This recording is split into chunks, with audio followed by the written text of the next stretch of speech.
Hey guys, welcome back to Breaking the Barrier, where we highlight those breaking barriers both in and out of the arena. Today, we are visiting with Chyanna Black, a co founder of Ranchers Helping Ranchers, executive director of the Panhandle State Foundation, a native of Colorado, a dedicated volunteer, and so many other things that I'm excited to get into later in the podcast. Chyanna, thanks for joining us. Thank you for having me. That was such a great welcome. Well, it's evident that you are a busy lady and find yourself in many roles giving back to the people and things that you care about. Where does your inspiration come from? I don't really know. I just kind of have a heart to serve people and just serve. I'm very passionate about the ag industry, about horses, about giving back to people. One thing that I will say is like I always am trying to figure out how I can help other people. Trying to just make everybody else's life easier if I can, which is a lot of time.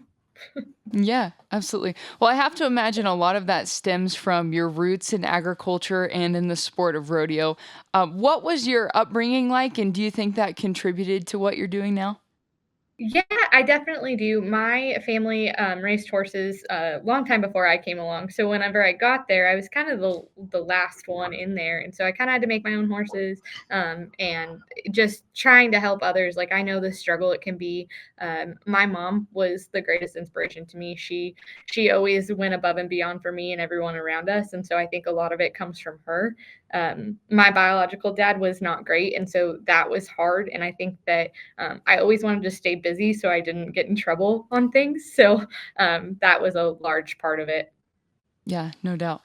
Well, you have certainly propelled yourself into a lot of different endeavors, both professional and on a volunteer basis. But something that really piqued my interest in preparing for our conversation today was your work with Ranchers Helping Ranchers. Could you tell us a little bit about that organization and sort of how it came to be? Yeah, absolutely. So that is one of the things that just has my heart. We have a lot. Last year, around this time, actually, the historic Texas fires happened, and my friend Alexa Reed and I, we were talking, and we were like, "How can we help them?" Like, we had a lot of friends devastated by it, and so that was a big part of it. And so we were like, "Well, we can do a silent auction." We texted a couple of our. We have a group of about 6 or 7 of us, and we were like, "Hey, how can we do like a ranch rodeo? Can we do a 3-in-1?" So we all just kind of started throwing ideas out. Through my position at Panhandle State Foundation, I have a heart for nonprofits as well, and so and I just had kind of felt a calling to get back to my ag roots, and so as all of this started to happen and all of the support that we got from donors and stuff, it just really kind of lit that fire back. And I texted Alexa separately from our group because I wasn't about to tell them that I had this crazy idea. And so I was like, what if we made this a nonprofit? What if we do this every year?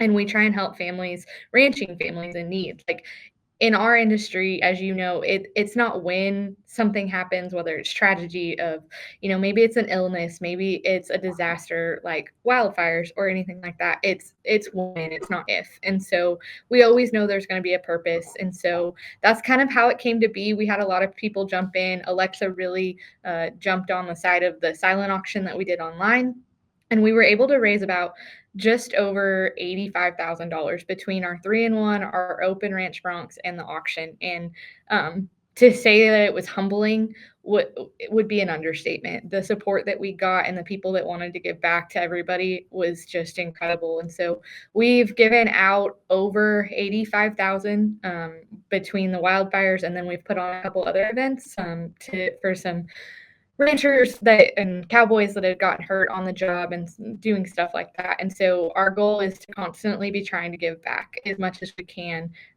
We're still working on our nonprofit status, which is just really time consuming, but that's been a large part of it and how it kind of came to be. Yeah. Well, what I love about that story is that so many times we find ourselves bearing witness to a tragedy or something unfolding in our lives, and we kind of feel helpless, but you really just turned that feeling into an action-oriented approach. Obviously, the organization is still pretty young and you're waiting on that nonprofit status to come through, but how have you seen the organization grow just in the last year? And what are some goals you have as you move forward? So the biggest thing with that we've seen is people coming to us asking when the next event is and what our thoughts on it and how they can help. Just the other day, I was doing an event for the foundation, and we had an artist in it that was like, "Hey, I would love to be a vendor at your next event." And so then just the conversations and everybody wanting to give back. So we've seen that grow. One of our the gentleman that became an announcer for us, Corbin Riley, he's also got ideas. The board that we're wanting to get everyone just from all walks of life because in the ranching community, everybody knows somebody, and so having the ability to have those connections and how we can grow that. We have a lot of people coming, "Hey, I want to do the next event," or "Hey, what do you guys have in mind?" And so we're starting to see people want to be involved without us having to go ask them because of a disaster happening. And I just think that's a really cool feeling. It's so fun to see everybody else want to give back and be selfless as well. Most definitely. Well, it is not a small feat to put on an event of any size, let alone multiple events in 1 year. How big is your team now? So right now, there's a group. It's kind of funny. We always say it's a group of married couples and and college friends. So there is about five of us that are continually talking about it, but we have a group text, and so there's about eight of us that kind of all come together. Some of them may not be able to be there or might have other ideas. It's actually funny. Our group text message, we did our own little NFR fantasy thing in it, and putting the proceeds that we made back into that account. And so just our fun little group is doing little things throughout the year. But I think that our board, we're hoping to have probably seven on that, including Alexa and I as the co-founders, trying to kind of keep it running. And we don't want to, again, from my foundation side at the college, we don't want to have a huge board because then it just gets tedious and then you're not able to do as much. And so trying to kind of keep it isolated, but also just making sure we reach our biggest impact. Absolutely. Well, unfortunately, tragedy strikes all the time, and I'm sure there are many worthy recipients of these funds. How do you go about identifying the individuals that could benefit from the money that you raise? So the biggest thing, and one thing that we were very adamant on at the beginning, was that we weren't going to make who we give money to public, because in our culture, nobody wants to take what might be considered a handout. It's not. Our slogan kind of is helping those that feed us when they need us, type of a thing. And so we really kind of just sat down when all the wildfires happened. Our whole group sat down, and during all of our announcements, everything that we did at the events online, we asked them that if you know somebody who's been affected, please reach out. Please give us names. And we all sat down afterwards. We went through, and we really did. Our biggest thing was we don't want to do $100 to, 70 different people, because really does $100 go that far at that point? And so making sure that our impact lasted. And so we have kind of a set thing that we do. If it's an individual, we kind of have a tier. If it was a cowboy that just got hurt in an accident, how many did they spend time in the hospital, and doing like a day wage on that? So like, what is the average day wage that they miss being in the hospital? And those are kind of the ways that we go about it. We have different levels of tiers, and we try to just stay very even in how we do things. Yeah, that makes a lot of sense. So, for people who are listening to this and are feeling inspired to either contribute to your organization or do something similar in their own community, what is the best way for them to go about it or get in contact with your organization? Yeah, absolutely. So we have a Facebook page called Ranchers Helping Ranchers. That's probably the easiest way. There's about three of us that try and answer and manage that, because we all have a lot on our plates. So that would be the easiest way to get in touch with us. We also have an Instagram, Ranchers Helping Ranchers. And then if they just want to give monetarily, we have a Venmo that is on our Facebook page as well. Our hope is to kind of continue to grow like those campaigns during our off time, so to speak. And so that would be the best way to get a hold of us. If they want to get involved in their communities, that is just kind of separate from anything with Ranchers Help, developing ranchers, I just encourage them to just find areas of need in there. Everybody needs help somewhere. You just got to find the way that your best way of doing things. Yeah.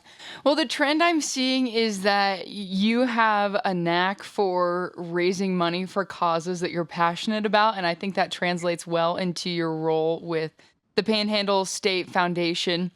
Talk about your role or your day job, per se, and some of the things you work on. Yeah, absolutely. So, at Panhandle State Foundation, we are in support of Oklahoma Panhandle State University. I went to college here, so I have a passion for here anyway. We are mainly an ag school. That's probably our biggest one. We have enrollment of about 1,200, I believe, was the last time I heard it. So we raise money at the foundation. Our admin assistant and myself, Stephanie, she's a rock star. I couldn't do it without her. But we manage about $23.5 million. And that is in support of a majority of it is scholarships, how we can better the university. Being such a small community, we try not to hit all the same people, but it's hard because everybody wants to support the college. And we have a board of about 20 board members that they're always advocating for us. They want what's best for the university. So we're looking at avenues to kind of come in. I started this position in, I believe it was July of 22. And we kind of, our main thing was to bring it into modern day. It was a little behind on accounting technology and investment strategies and stuff like that. And so we really just tried to be proactive in setting ourselves up for long term. And so now we get to do the fun side of it, is starting campaigns to raise money for our general scholarship fund, how we can do the capital campaigns like for our student union renovation. And so that's kind of my day job, so to speak. Yeah. Well, I think the concept of fundraising or raising money of any kind is a really overwhelming concept to lots of people, including myself. But I have to imagine that a lot of your job is really just relationship building with all of your donors and the like. What is your biggest piece of advice for creating those strong relationships that last for years to come? Being younger in this role, I'm 30 years old. I just turned 31 yesterday, and so the biggest advice I would have would be yourself and build the trust that you're going to do what you say you're going to do. That's been kind of my goal going into this role. The person that I took over for had been in this role for 20 years and had had a lot of trust with donors outside of our board, but also inside our board. And so making sure that I told them I was going to do something and I did it. And that's really the biggest thing. Stay true to who you are, but also follow up on what you say you're going to do. Yeah. I read online that since 2022, you've secured over $900,000 in endowment funds for scholarships. That is an impressive feat in of itself. Uh, When did you set that goal, or was that something that you were just that you I don't know, walk me through that. So we have an incredible donor that wants to stay anonymous, and this donor walked in and said, "How can I help? I want to make a lasting impact." And what's even cooler is that this donor is not an alumni of OPSU, and so I'm always like, "Oh, we won somebody outside of our alumni. That's pretty cool."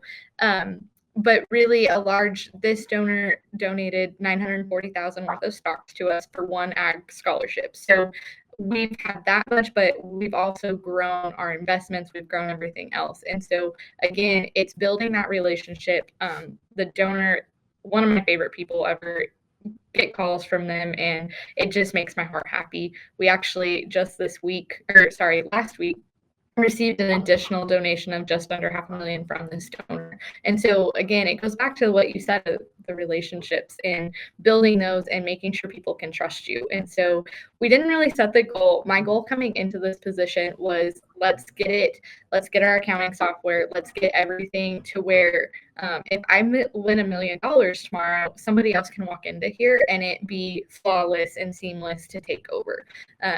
And so that was the biggest goal for me. And now, as we're starting to be able to be proactive rather than reactive, our board is energetic. We're looking at ways to do these campaigns, and so the goal now is to fundraise, like, and really try to fundraise, which is intimidating. It's always intimidating when you're like, oh, we need to raise a lot of money. Yeah. Well, it's so cool because the money that you're raising truly has a ripple effect on the students that frequent campus. And as a former college student myself, I understand how overwhelming navigating expenses at that stage of life can be. So I'm sure it's rewarding for you to see that money directly benefit students. But in addition to your role, you also serve as the Women in Agriculture advisor, which I'm sure is also a rewarding experience. What does it mean to you to be able to see the impact of your efforts on these students firsthand? Well, let me tell you, my girls in that group, they keep me laughing and they keep me on my toes. They are a really fun group. It's funny. I didn't realize the impact that I made until yesterday. Like I said, my birthday was yesterday, and the amount of text messages that I got from them, thanking me for everything that I do and telling me that I'm a role model to them, it's very humbling. It's very eye opening to see that what you do day in and day out that you think maybe is not making a difference really does. And so I like I said, it's just humbling to see the impact, with the scholarship kids. Um, we had one, the donor that I told you about, we awarded that first scholarship, and that student literally came skipping up our hallway, and it just made our Stephanie and I's hearts just jump every time I get a text message from the student thanking us for the opportunity. That's what makes the job worth it on the days that maybe you don't feel like it. Yeah, no doubt. Well, as if you weren't busy enough with Ranchers Helping Ranchers and your role at the foundation, you also volunteer for the Guymon Pioneer Days Rodeo. Tell us about your volunteer role there and what you do. Yeah, so again, before Ranchers Helping Ranchers, I really just felt like I wanted to get back to my ag side. I rope and I run barrels and stuff like that on what little downtime I do have. And so I wanted a way to like be involved. It's a huge event around here for us. It's one of the highlights of the year for Guymon and Goodwell's communities. And so I wanted to be involved. So I joined, and Ken Stone Cipher is the chair. And last year he said, I have a job specifically for you. And if you know Ken, that can make you nervous. Um, and so I was like, oh boy, okay. And so he tasked me with hospitality. They wanted to step up their game in that aspect. And so I was like, okay, cool. I've got this. Like, we're good. And I had an amazing cook. Kelly Mitchell, they normally feed all the ranchers or the cowboys, excuse me, during like brandings and stuff like that in their truck wagon, and they're just amazing. And so she took it and run. I really didn't do anything other than organize her, so I can't take the credit on that. And when we saw the impact that it made on our athletes, I had a couple of friends that are in the top 20 or 30, and I said, what do you like, what's the best hospitality that you have? And I kind of relayed that to her, and so we took it and we ran, and we got a lot of compliments from sponsors, from constant people who have been loyal to the rodeo and everything like that. So we went ahead and they decided that I needed to be the director at some point for hospitality, and I'm very honored that they even thought of me for that. So it's busy, but it's definitely rewarding. Absolutely. Well, I had the opportunity to meet Ken a few years ago as Miss Rodeo Nebraska, and I can say with confidence that that I am sure that he is quite the character to work with, but the He best. is. He's great. Our whole committee is just amazing. The work that they put into it. I know people appreciate them, but there's some of it that's a very thankless job. Hmm. And they just take it in stride, and they do the best that they can. And I sit in those committee meetings and I'm just amazed by the people that want to be involved. Yeah, it's a team effort for sure. Um, we're just adding to the resume here. It's like I am reading this with just such awe at your time management skills because you also run a laser therapy business, which I'm sure as a rodeo athlete yourself, those things can add up. So I'm sure it's very helpful to be able to treat your own horses. But what inspired you to pursue that as well? And how does that play out amongst all of your other commitments too? So you say time management. My boyfriend Keith, who is just my rock, he would tell you I probably don't have time management. I just fly by the seat of my pants. But he supports me, so he's a big part of it. My support system, my friends, they make it possible. My mom and my stepdad Clay, they're what make all of it possible. But for the laser therapy, again, my mom was my rock.